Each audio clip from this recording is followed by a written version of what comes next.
We are restrained, contained.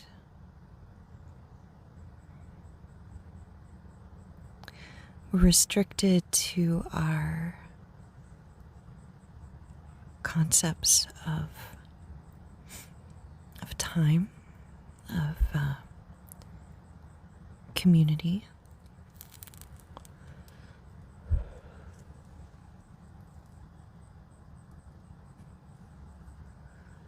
of self.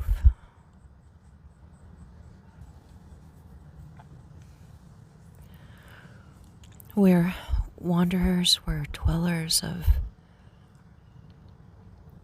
boxes, houses,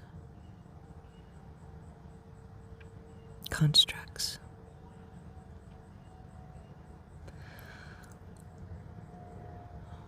We're also infinite. We're also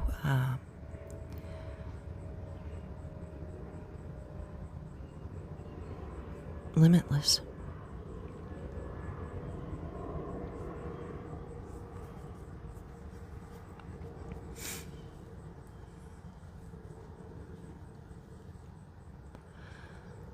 These things are interesting to consider because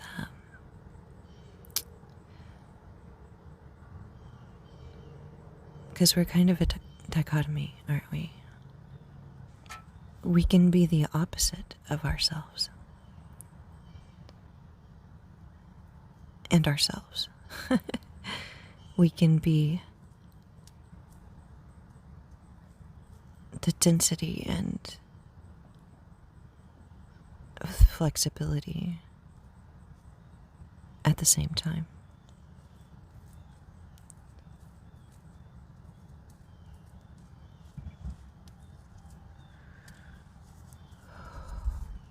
We're complex and we're simple. We are externally restrained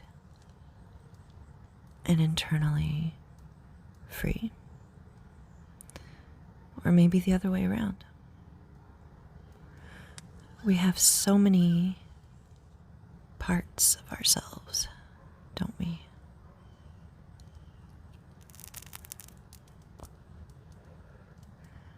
So many angles and sides and points.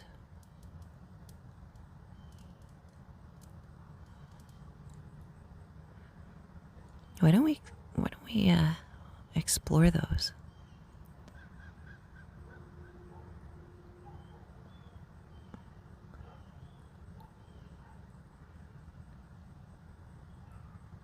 Why don't we do that? Let's look at those things sometimes. Right now, I'm literally looking at one leaf on one tree. And I'm thinking, that's an individual leaf. It's beautiful. It's amazing. It's a miracle. It's incredible that it actually exists. And if I step back and look at the whole tree, which I'm doing now, I can see this complex structure and connecting point, and this mother, this creator, this father, this protector. And I can follow it down to where I can't see in the roots. I can follow it down to the roots. Since I know they exist, I can look there with my imagination, and I can understand how deep it may reach.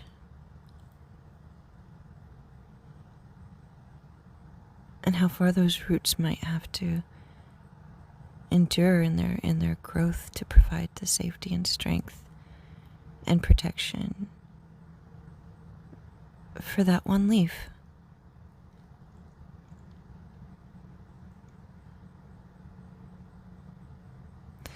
We're so many different parts, aren't we? And then they change and they grow. And they always connect and they always have roots. But they fall. The leaves, they will, on a tree, they'll fall and they'll die.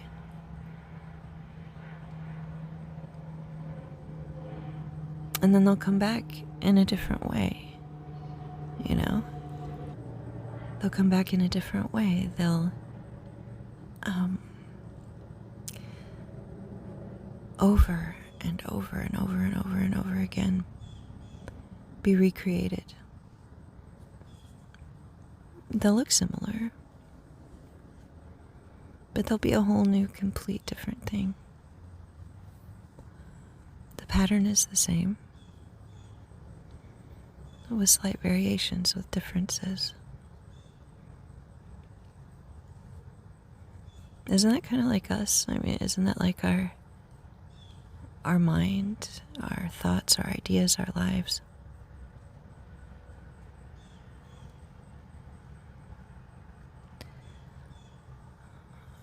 We have roots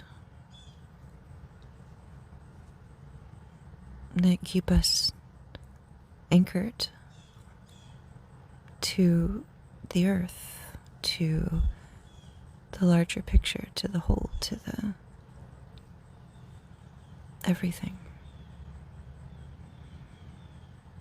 And yet all these different parts of us change and grow and die and reform, expand and contract.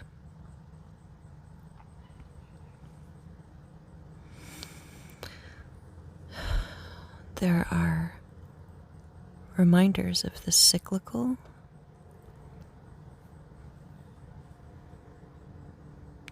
of the ocean wave that flows in and out. It's never the same wave, but it looks similar. And yet that one wave can change the entire coastline over time. It can influence the rocks and stone to become sand. It can interact and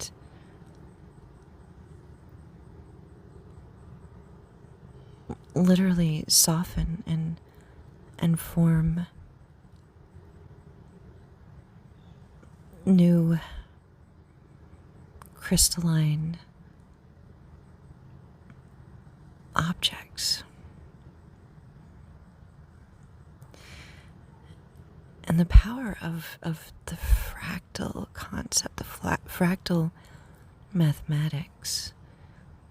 If you look at the coastline, if you look at anything, if you look at the tree, if you look at yourself, the fractal moves in an infinite way and moves out in an infinite way. And the only way that we can perceive a realistic computer animated image of a coastline is through fractal mathematics.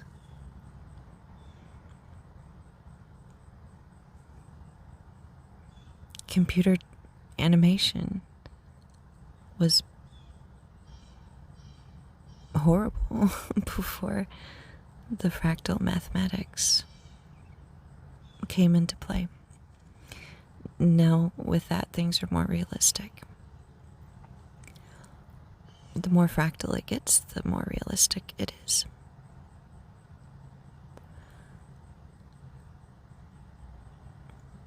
Isn't that similar to what we are?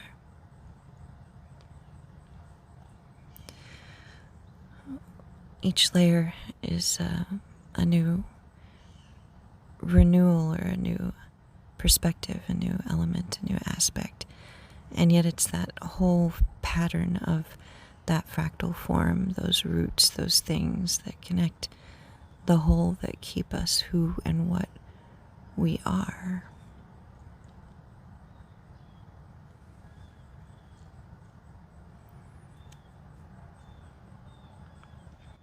And then that connects to the rest, doesn't it?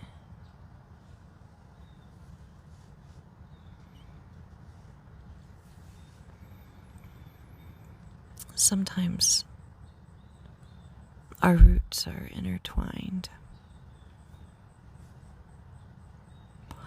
And sometimes we're closer to certain points than others. And those things grow with us and are like the ocean interacting with the shoreline. That part is closer to creation, to interaction, to mutual, cohesive creation than in the middle of the ocean, let's say, because there's more movement there. There's more interaction there.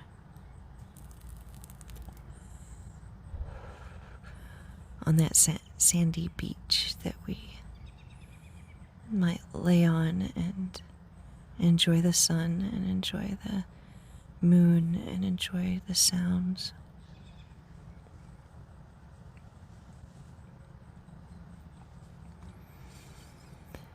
In that way, we almost become part of that creation, don't we?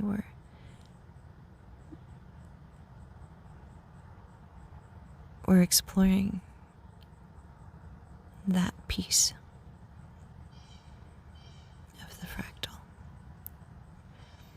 And we're taking it in, and we're having thoughts and ideas, and that way the shore actually becomes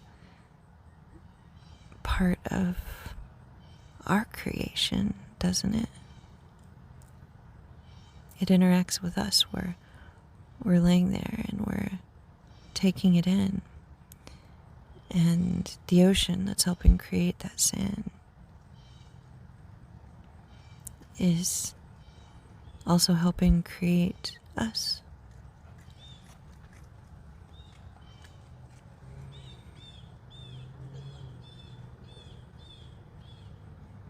On different levels. And we go to the store and we interact with somebody else. And whatever we've become just became part of that other person's world. Didn't it?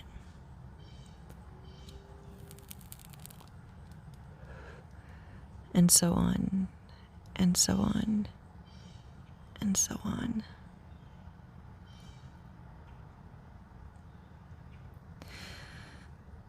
So don't look at your position here as being alone or singular only, because that's not how it works. Every interaction, every experience, everything that is a component of you creates you, and you are creating yourself by way of those experiences as well. So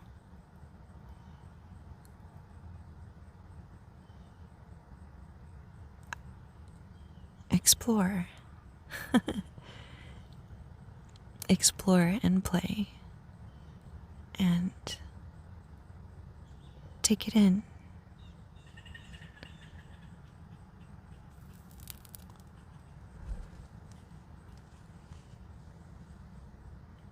If you want to. Because it'll be happening with or without you.